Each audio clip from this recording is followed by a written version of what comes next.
Hi friends, అందరికీ నమస్కారం. అమరావతిలో క్వాంటమ్ వ్యాలీ కంప్యూటింగ్ సెంటర్ నిర్మాణానికి శంకుస్థాపన జరిగింది.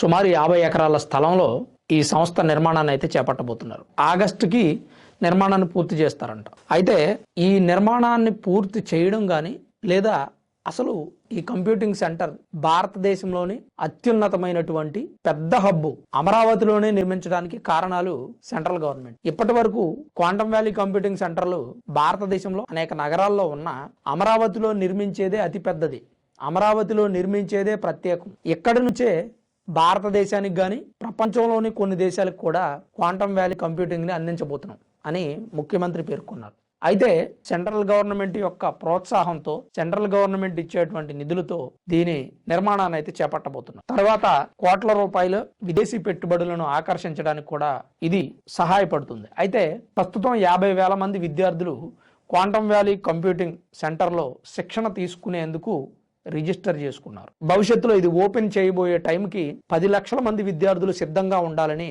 ముఖ్యమంత్రి పేర్కొన్నారు. 10 లక్షల మంది సిద్ధంగా ఉంటే వారికి ఉద్యోగ ఉపాధి అవకాశాలు లభిస్తాయి. 50,000 మంది ఆల్రెడీ రిజిస్టర్ చేసుకోవడం సాధారణమైన విషయం ఏం కాదు. అయితే ఈరోజు జరిగినటువంటి శంకుస్థాపన కార్యక్రమానికి IBM, TCS, L&T లాంటి దిగ్గజ సాఫ్ట్వేర్ కంపెనీలకు సంబంధించినటువంటి ప్రతినిధులంతా హాజరయ్యారు. ముఖ్యమంత్రి చంద్రబాబు నాయుడు, మంత్రి లోకేష్, పెమ్మసాని చంద్రశేఖర్ కేంద్ర మంత్రి, ఇట్లా ప్రముఖులందరూ హాజరయ్యి ఈ కార్యక్రమాన్ని అద్భుతంగా జరిపారు. అయితే ముఖ్యమంత్రి చంద్రబాబు నాయుడు ప్రసంగించారు, మంత్రి లోకేష్ ప్రసంగించారు.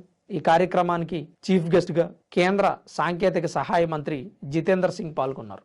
అయితే ఇక క్వాంటమ్ వ్యాలీ కంప్యూటర్స్ గురించి లేదా టెక్నాలజీ గురించి, క్వాంటమ్ వ్యాలీ కంప్యూటర్స్ చేయగలిగేటువంటి పని ఏంటి, సాధారణ కంప్యూటర్ల కంటే అవి 100 రెట్లు స్పీడ్గా ఉంటాయి, లేదా సాధారణ కంప్యూటర్లు ఏళ్ల తరబడి ఛేదించలేనటువంటి డేటాని, ఛేదించలేనటువంటి సమస్యని ఇవి క్షణాల్లో ఛేదిస్తాయి. ఇవన్నీ మనం ఎప్పుడు రెగ్యులర్గా మాట్లాడుకునేటువంటి విషయాలే.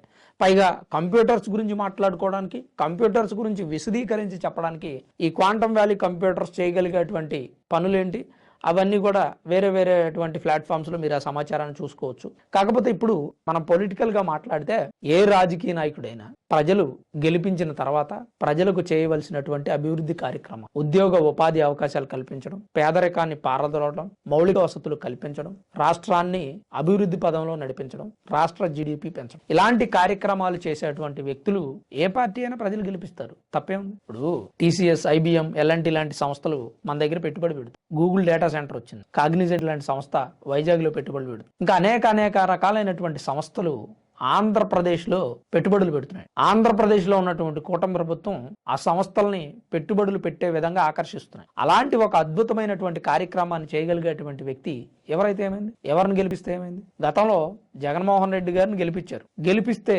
ఆయన దాన్ని సార్థకం చేసుకోలేకపోయారు.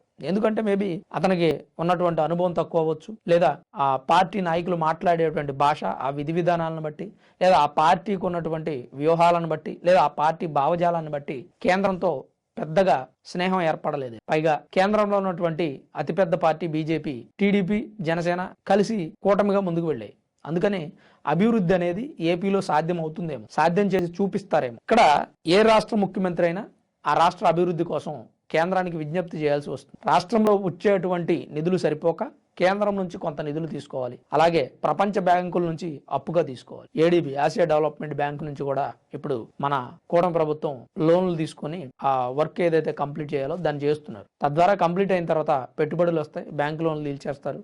దాని నుంచి వచ్చేటువంటి వనరులు రాష్ట్ర అభివృద్ధికి తోడ్పడతాయి. ఇదే కార్యక్రమాన్ని కూటమి ప్రభుత్వం చేస్తుంది. దీని గురించి మనం ప్రత్యేకించి వివరించేది కూడా ఏమీ లేదు. ఖచ్చితంగా ఆంధ్రప్రదేశ్లో జరుగుతున్నటువంటి అభివృద్ధి ప్రస్తుత నేషనల్ మీడియాలో కూడా ఆంధ్రప్రదేశ్కు వస్తున్నటువంటి కంపెనీల గురించి పక్క స్టేట్లో వాళ్ళు కూడా కుళ్ళుకుంటున్నారు. కర్ణాటక, తమిళనాడు స్టేట్స్కి ఎందుకు వెళ్ళట్లేదు ఇట్లాంటి కంపెనీలు, కేంద్రం సహకారం ఏపీకి మాత్రమే ఎందుకు అందిస్తుంది, ఇది ప్రస్తుతం హాట్ టాపిక్ అయింది. ఈ విషయాన్ని అర్థం చేసుకోలేనటువంటి వ్యక్తులు రాష్ట్ర భవిష్యత్తును విస్మరించి కేవలం కూటమి ప్రభుత్వం మీద పగతో మాట్లాడితే సరిపోదు. ప్రజలు ఏమి కోరుకుంటున్నారనేది ఒక్కసారి అబ్జర్వ్ చేసుకుని మాట్లాడితే మంచిది. ప్రతిపక్షం వాళ్ళైనా ఇంకెవరైనా కానీ ప్రజలు కోరుకుంటున్నటువంటి పనుల్ని అధికారంలో ఉన్న కూటమి ప్రభుత్వం చేయగలుగుతుందా లేదా, చేయలేకపోతే ప్రజలు వాళ్ళని కూడా దింపేస్తారు అనేది ఖచ్చితంగా గుర్తుపెట్టుకోవాల్సినటువంటి విషయం. గతంలో జగన్మోహన్ రెడ్డి గారిని ఎందుకు దింపారు?